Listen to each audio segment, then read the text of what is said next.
وقبل ما نبدأ، ما تنساش تصلي على النبي في قلبك. أهلا بيكم في قناة رعب آخر الليل.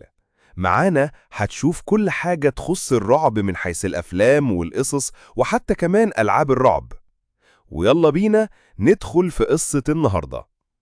دايما كنت باخد قرارات كتير غلط، لكن ما كانتش بتأثر على حياتي بشكل كبير. والقرار الوحيد اللي خدته ناحية دخول البيت ده كان أكبر غلط، لأنه ببساطة غير مجرى حياتي تماما. كترة الكلام على شيء مخيف أو يرعب الآخرين، كنت بتسرع أنا في البحث وراء الشيء اللي مخوفهم ده. وفي أواخر الأحداث اللي دايرة عندنا في الدقهلية وتحديدا في طلخة، كان آخر حدث يحصل هو بيت البهنساوي.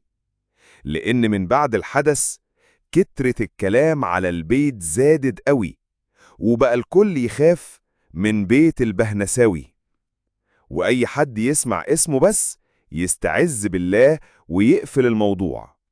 لكن أنا مش بسكت خالص، ومن زمان أبويا كان بيحكي لنا أنا وإخواتي عن أسطورة البيت ده، وإنه زمان كان اسمه فيلا البهنساوي، واللي بناها فاروق عزت البهنساوي، راجل عايش لوحده ولا أولاد ولا زوجة، مفيش غير بعض الناس اللي بتساعده، زي السواق الخاص بيه إبراهيم الزيني، وزي الشغالة عنايات عبده الصغير. وكل فين وفين صحابه كانوا بيجوا يسهروا معاه ويمشوا. وفي يوم عم فاروق البهنساوي ما بقاش يظهر، ولا حتى السواق ولا الشغالة ولا أصحابه بيجوا أصلا، كأنهم وقعوا في حفرة وما خرجوش منها. بدأت الأقاويل تقولك إن آخر مرة شفناه كان مسافر وباع البيت، ومرة يقولك ده مات والحكومة خدت البيت، وكتير قوي من الحكايات. بس آخر خبر قال لنا عليه أبويا إن البهنساوي راجل صاحب كرامات، وصحابه كانوا بيجوا عنده يعملوا أعمال للبلد عشان تفقر، وهم اللي يبقوا أغنية البلد بس. طبعا أنا كطفل صغير بحب القصص دي جدا، بس كنت بسمعها عشان أروح في النوم مش أكتر. ولحد ما كبرت وسمعت عن البيت ده كتير، لكن جه الحدث اللي فزع البلد شوية أو رجع سنين الخوف من تاني، وهو إن في عيلة صحيت من النوم لقت ابنها مش موجود في الأوضة بتاعته. طفل عنده 7 سنوات اسمه عمار. فضلت العيلة تبحث على الطفل في البيت كله، لكن مفيش أثر. زودت العيلة البحث ولفت البلد كلها، لكن مفيش أثر برضه. محدش شاف الطفل قبل كده في أي حتة. لكن الشيء اللي أثار جدل البلد إن الطفل رجع لوحده فجأة البيت بعد أسبوع من البحث. في يوم العيلة دي صحيت لقت الطفل نايم على سريره ومش فاكر أي حاجة من اللي حصلت له.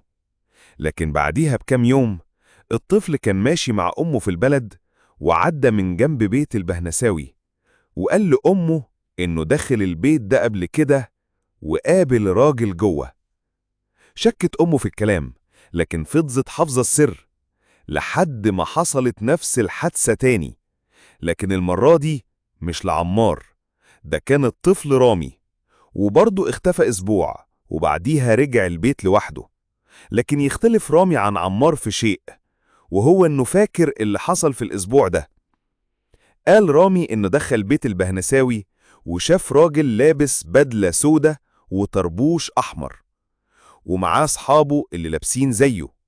وطول الأسبوع الراجل ده كان مهتم برامي جدا، من أكل وشرب، لحد ما جه آخر يوم في الأسبوع وشاف رامي منظر قدامه لا يمكن ينساه، وهو إن الراجل أبو طربوش أحمر هو وأصحابه قاعدين على ترابيزة وكلهم مقتولين، وحد طعنهم بسكينة. جري رامي من البيت وهو بيجري وقع من على سلم البيت، ولما صحي لقى نفسه في بيت أهله. استغربت الأهالي من القصة، لكن اجتمعوا وهددوا الحكومة إنهم يدخلوا ويعرفوا سر البيت ده إيه. وفعلا لبت الحكومة الطلب عشان تهدي تجمهر البلد. وفي يوم دخل 3 أشخاص من الحكومة عشان تعرف السر، ولما دخلوا بعديها بساعة ظهرت صرخة كبيرة جاية من ناحية البيت، والتلات رجالة ما خرجوش حتى الآن. يوميها تراجعت البلد كلها عن البيت ده، وفي منهم اللي هرب وطفش خوفا من اللي حصل، ومنهم اللي فضل وبطل يتكلم عن البيت وعن اللي بيعمله. نسيت البلد القصة ونسيت اللي بيحصل، واتقفلت كل القصص ضد مجهول، ومحدش عارف السر. لكن أنا الفضول كان رئيسي في تلك الأمور، وقررت أدخل البيت لوحدي عشان أعرف اللي بيحصل جوه. كانت الساعة 1 بالليل، وأنا واقف قدام باب بيت البهنساوي.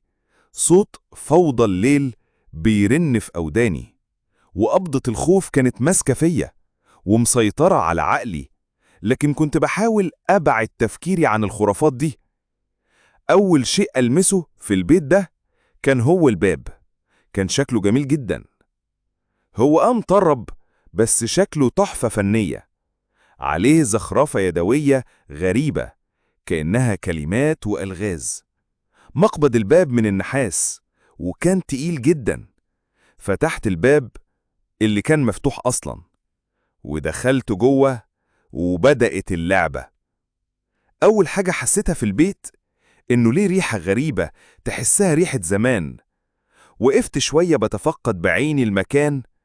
في وشي على طول سلم يطلع على الدور التاني، وعلى يميني طرقة بتودي للحمام والمطبخ، وعلى شمالي غرفتين وليهم طرقة طويلة برضو. والصالة أو المكان اللي كنت واقف فيه هو واسع شوية، في ترابيزة سفرة قديمة جدا، حتى كراسي السفرة الأربعة مكسرة وشبه معدومة، وكلهم مقلوبين في الأرض، مفهولش كرسي سليم. وترابيزة السفرة عليها زي ورق كوتشينة، لكن لما قربت منه عشان أشوف إيه ده، وقربت كشاف الموبايل ناحية الورقة، لقيتها مكتوب عليها شخبطة وسهم لفوق، والورقة التانية حرف الميم وسهم لتحت، والورقة التالتة حرف السين وسهم شمال، والورقة الرابعة والأخيرة حرف الخ وسهم يمين. ما فهمتش حاجة من الورق ورجعته مكانه تاني، ودخلت على الحمام والمطبخ عشان أعرف فيهم إيه. أول ما دخلت الطرقة وكان متعلق فيها برواز ل3 أشخاص لابسين طرابيش حمر. صورة كان باين عليها قديمة بسبب هدوم الناس اللي فيها والخلفية اللي وراهم، وكمان تاريخ الصورة اللي مكتوب بخط صغير في نهاية الصورة 1900، مش باين باقي التاريخ.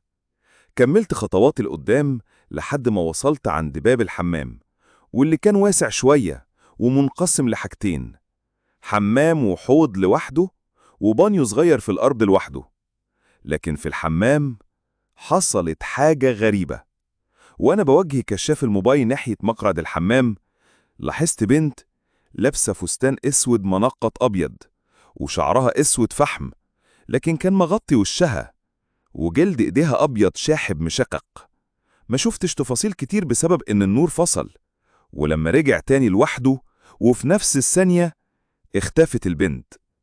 في لحظتها أنا رجعت خطوتين لورا، أو بمعنى أصح اتفزعت، وخبطت البرواز ووقع على الأرض. بس الحمد لله ما اتكسرش. بس في حاجة أفزع من إنه يتكسر. لما شلته من على الأرض عشان أرجعه مكانه، لقيت الصورة فاضية. الأشخاص ال3 اللي كانوا فيها مش موجودين خالص. الصورة صفحة بيضة. بس ما كانش ده المرعب. يمكن تخيلت صور الأشخاص، لكن إن أتخيل بشخص في المطبخ فجأة، ده اللي مش خيال، لأنه حتى لما قربت منها ما اختفتش، فضلت واقفة زي ما هي. بعد وقوع البرواز نور المطبخ نور لوحده، ولما دخلت لقيت واحدة لابسة مريالة وشعرها طويل واصل لحد وسطها، ولون الشعر اسود، واقفة ومدياني ظهرها. قربت منها لحد ما بقيت واقف وراها، وحطيت ايدي على كتفها، ويا ريتني ما حطيت. لفت فجأة ليا بعينها المريبة اللي كانت كلها دم اسود، وابتسمت لي ابتسامة مرعبة. ونور المطبخ اللي كان شغال فصل مرة واحدة، وما فضلش غير نور كشاف الموبايل اللي كان مركز على وش الست المخيفة دي، اللي بسببها جريت على بره وخرجت للصالة عشان أشوف باقي الرعب اللي مستنيني. لأن لما خرجت لقيت السفرة رجعت لحالتها الطبيعية، وبدل ما هي مكسرة وحالها تعبان رجعت جديدة جدا وبتلمع كمان. فضلت واقف مصدوم وباصص عليها مش مصدق، لحد ما نزل شخص من على السلم وبص ناحيتي وقال: أهلا أهلا بيك، نورت بيتي المتواضع. وهنا بنخلص الجزء الأول من القصة. قولي رأيك في الكومنتات تحت عن القصة، واستنى الجزء التاني. ولو عجبتك القصة ما تنساش الشير واللايك وتشترك في القناة عشان يوصلك كل جديد.